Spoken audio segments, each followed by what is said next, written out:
بسم اللہ الرحمن الرحیم۔ سیدنا ابو ہریرہ رضی اللہ تعالیٰ عنہ سے مروی ہے، آپ فرماتے ہیں حضور علیہ الصلاۃ والسلام نے ارشاد فرمایا، کلماتانی دو کلمات ایسے ہیں،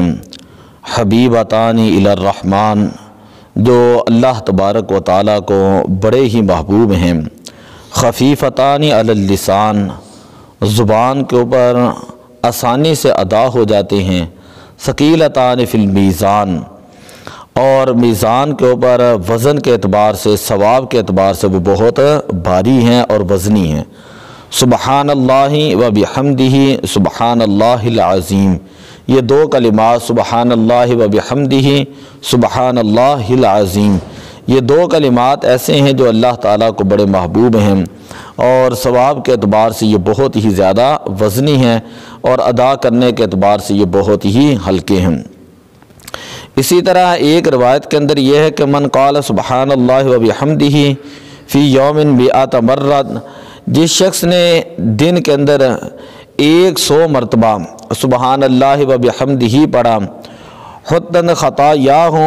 تو اللہ تعالیٰ اس بندے کے صغیرہ گناہوں کو معاف فرما دیتا ہے، وَإِن كَانَتْ مِثْلَ زَبَدِ الْبَحْرِ اگرچہ سمندر کی جاگ کے برابر بہت زیادہ گناہ ہی کیوں نہ صغیرہ ہوں تو اللہ تعالیٰ اس بندے کے صغیرہ گناہوں کو معاف کر دیتا ہے۔ اسی طرح کل قیامت والے دن میزان کے اوپر جن کا وزن سب سے زیادہ ہوگا وہ احادیث ہم پڑھ رہے ہیں، حضرت ابو درداء عیمر رضی اللہ تعالیٰ عنہ سے مروی ہے، حضور علیہ الصلاۃ والسلام نے ارشاد فرمایا، ما شیء اسقل فی میزان المؤمن یوم القیامت من خلوق حسن، قیامت کے دن مومن کے ترازو میں اچھے اخلاق سے زیادہ وزنی کوئی چیز نہیں ہوگی، وَإِنَّ اللَّهَ تعالیٰ اور اللہ تعالیٰ لا يبغض الفاحش البذیہ کہ بے حیا اور بد اخلاق کو ناپسند کرتا ہے، ترمذی شریف کی روایت ہے۔ تو محدثین نے اس کے اندر شرح کے اندر لکھا ہے کہ مومن کے ترازو میں اس سے فرمانے میں اشارہ ہے کہ کافر کے کام اور اخلاق بظاہر وہ کتنے ہی اچھے کیوں نہ ہوں ان کا کوئی اعتبار نہیں، کہ اعمال کے ثواب کا دار و مدار حضور علیہ الصلاۃ والسلام کا کلمہ پڑھنے اور حضور علیہ الصلاۃ والسلام کی غلامی کے ساتھ ہیں۔ اگر حضور علیہ الصلاۃ والسلام کی محبت ہو، غلامی ہو اور وہ بندہ مسلمان ہو، پھر وہ بندہ نیک اعمال کرے تو وہ اللہ کی بارگاہ میں قبول ہوتے ہیں۔ اگر وہ بندہ مومن نہیں، مسلمان نہیں، اس نے کلمہ نہیں پڑھا، بظاہر وہ جتنا مرضی کہتا رہے کہ ہاسپٹل اس نے بنائے ہیں، سڑکیں بنائی ہیں، جتنے مرضی وہ دنیا جہاں کے رفاہی کام کر لے، جس طرح کہ ہم دیکھتے ہیں جی کیا ہے یہ گنگا رام ہاسپٹل ہے، جی یہ فلاں چیز ہے، ٹھیک ہے، تو یہ ساری چیزیں دیال سنگھ کالج ہے، تو یہ ساری اس طرح کی چیزیں جو ان کا کوئی اعتبار نہیں ہوتا، وہ ان کے ہاں تو اچھے ہوں گے، دنیاوی طور پر تو اچھے ہوں گے، لیکن اس پر ان کو ثواب نہیں ملے گا۔ ثواب ہماری شریعت کے اندر ہی ہے، اگر کوئی بندہ مسلمان ہو کر یہ کام کرتا ہے تو اس کا اجر جو ہے اللہ تعالیٰ اس بندے کو عطا فرماتا ہے۔ نبی اکرم صلی اللہ علیہ وسلم کو اللہ تعالیٰ نے اعلیٰ اخلاق عطا فرمایا اور ارشاد فرمایا، وَإِنَّكَ لَعَلَىٰ خُلُقٍ عَظِيمٍ، بے شک آپ عظیم الشان اخلاق کے مالک ہیں۔ اعلیٰ حضرت عظیم البرکت مجدد دین و ملت الشاہ امام احمد رضا خواہ فاضل بریلوی رحمۃ اللہ تعالیٰ علیہ فرماتے ہیں، تیرے خلق کو حق نے عظیم کہا، تیری خلق کو حق نے جمیل کیا، کوئی تجھ سا ہوا ہے نہ ہوگا شہا، تیرے خالق حسن و ادا کی قسم۔ تو حضور علیہ الصلاۃ والسلام نے ایک مجلس میں 3 مرتبہ، حضرت سیدنا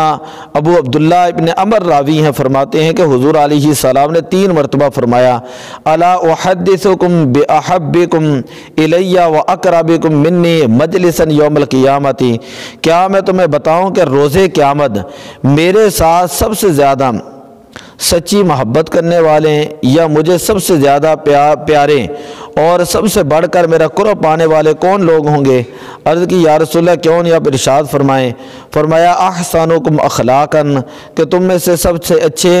اچھے اخلاق والے ہیں وہ میرے سب سے زیادہ کل قیامت والے دن قریب ہوں گے، اور وہ میرے سب سے بڑے جو ہے وہ عاشق ہوں گے، اور مجھ سے زیادہ سب سے زیادہ وہ پیار کرنے والے ہوں گے۔ اسی طرح اور روایات کے اندر ہے، حضرت ملا علی قاری رحمۃ اللہ تعالی علیہ آپ فرماتے ہیں کہ الاتباع بما اتی بہ محمد من احکام شریعتی و آداب طریقتی و احوال الحقیقتی، یعنی حضور علیہ الصلاۃ والسلام نے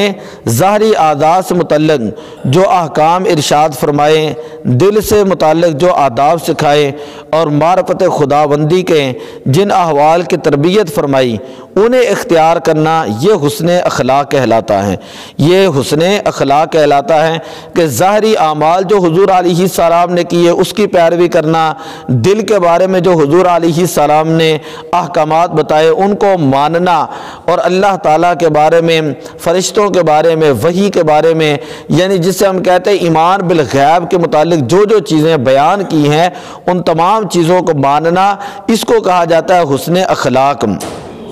اور حضور علیہ الصلاۃ والسلام نے ارشاد فرمایا انما بعثت لاتمم صالح الاخلاق، اللہ تعالیٰ نے مجھے اچھے اخلاق کو مکمل کرنے کے لیے بھیجا ہے۔ مسند امام احمد کے اندر یہ روایت موجود ہے۔ تو دعا ہے کہ اللہ تبارک و تعالی ہمیں نیک اعمال کرنے کی توفیق عطا فرمائے، اچھی عادات اپنانے کی توفیق عطا فرمائے۔ الصلاۃ والسلام علیک یا رسول اللہ وعلی آلک و اصحابک یا